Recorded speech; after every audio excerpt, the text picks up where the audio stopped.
Hi folks, been quite excited about doing this video. This is going to be a direct comparison between my Squier 40th Anniversary Strat and my Sire S3 Larry Carlton budget Strat.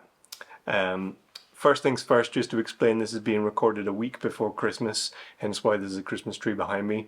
I realise if you happen to watch this in the middle of July, that probably looks a bit odd, but I guarantee there's not going to be any Christmas music in this video, so try not to be distracted by baubles.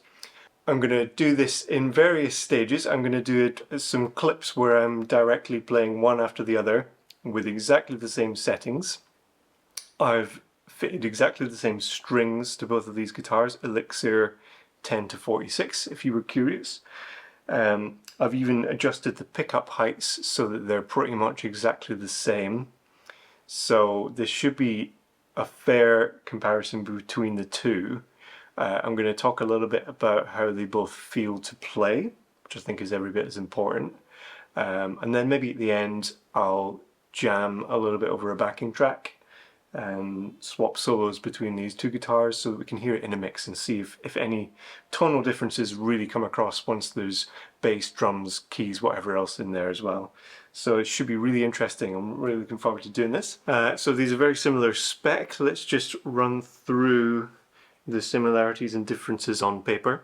I'll put a table up on the screen as well. Pause it if you want to just read through it. So body in the Squier is made of niatol, which is quite heavy, similar to mahogany, and funnily enough, the Sire is made of mahogany.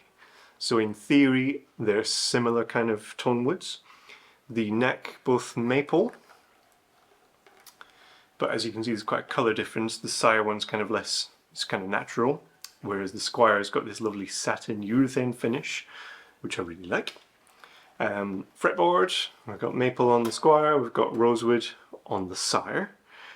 In terms of the nut, both the 42mm bone nut, so no differences there at all. Tremolo, we've got a vintage style tremolo with 6 screws on the Squier, and then we've got a 2-post, more modern kind of tremolo that's set up floating on the Sire.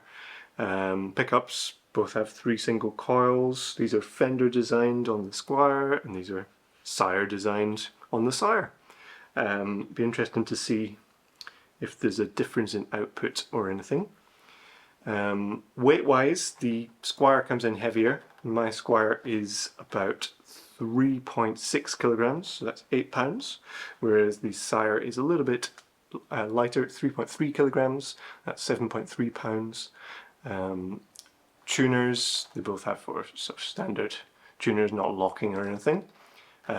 The frets, 21 frets on the Squier, and they're narrow tall.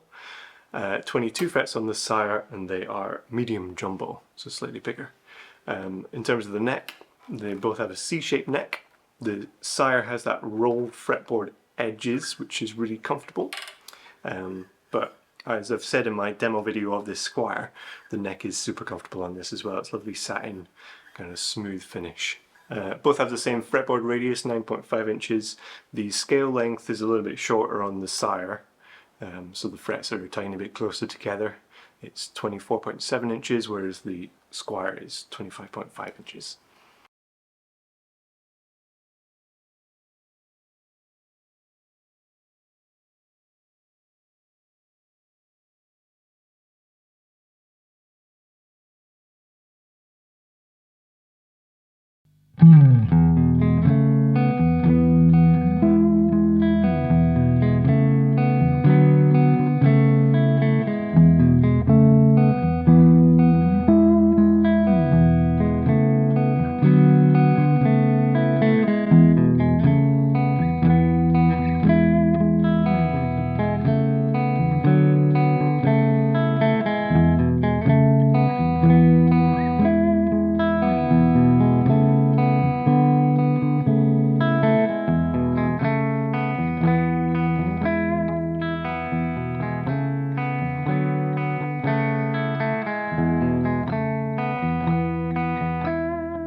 very interesting indeed. Both sound like nice Strats, so in that sense both winners for sure. The Sire seems to have slightly higher output pickups. You could see the waveforms on the DAW were slightly bigger generally. Certainly different. I'm going to not draw too many conclusions on the tones. I'll let you guys drop comments if you have any thoughts on how different or not different they sounded. I would certainly say that with the clean tone that was more apparent that they were two different guitars. By the time we got some overdrive on and stuff, maybe the difference is more minimal. In terms of how they feel to play, right, I would say Squier, it is heavier as we've said. It feels a little bit heavier. I feel a little bit slower playing it. Not necessarily a bad thing, but just it hasn't quite got the sort of speed, modern vibe where everything is super easy to play. The Sire has medium jumbo frets, so that speeds things up a little bit. Your fingertip is never touching the wood of the fretboard, so there's less friction, and the rolled edges are very comfortable. I absolutely love the satin finish on this one. I feel like the sort of bare maple on the Sire, it's a little bit sort of more cheap feeling, but overall both look much more expensive than they actually are. So the Sire S3 I picked up for £240 from Anderton's, and it's still on sale for 240 quid as I speak right now. The Squier I picked up second hand but in new condition for about 250 quid. New they're going a little bit more expensive, around 400, sometimes you get them about 350, so it's slightly more expensive of the two, but both very much affordable. I'm a guitar teacher mostly, and I would have no hesitation recommending both of these guitars to students. I think they're both very good options for that next step up. After your sort of first guitar, get something that's a little bit more professional quality, and these are amazing really for the price, both of them. I did say when I bought the Sire that the justification was that I was going to try these two out and get rid of one of them. So what are my thoughts at the moment? I feel like I would find it hard to get rid of the Squier, partly because I love the look of it, the whole satin thing, partly because it's a Squier, so it's really a Fender, so therefore everything is properly Fender Strat shaped, and therefore quite switchable as well. If I wanted to get like a fully loaded pickguard, for example, and drop it in, I could do that, whereas I don't suppose that would really work on the Sire. So that's one big plus for the Squier. But then the Sire is a different thing. It's a more modern feeling guitar, and I'm blown away at 240 quid. It's just amazing what value that gives you. So it's actually going to be quite a difficult decision, and I'll probably delay selling either of them for as long as I can justify it. I'm going to be doing a few more videos with the Sire as well, so I'll probably do a full demo and review with it and what have you. So keep an eye on the channel, subscribe if you don't already, by the way, put a thumbs up on this video if you're enjoying it, and as I said, leave a comment if you have any thoughts on how these two guitars compare. So I don't want to go and ramble on for too long. I think we'll leave it there. And here comes a bit of a jam over a backing track. We can hear these two guitars in the mix with other instruments for an additional comparison. So hope you've enjoyed this video, and I'll see you next time.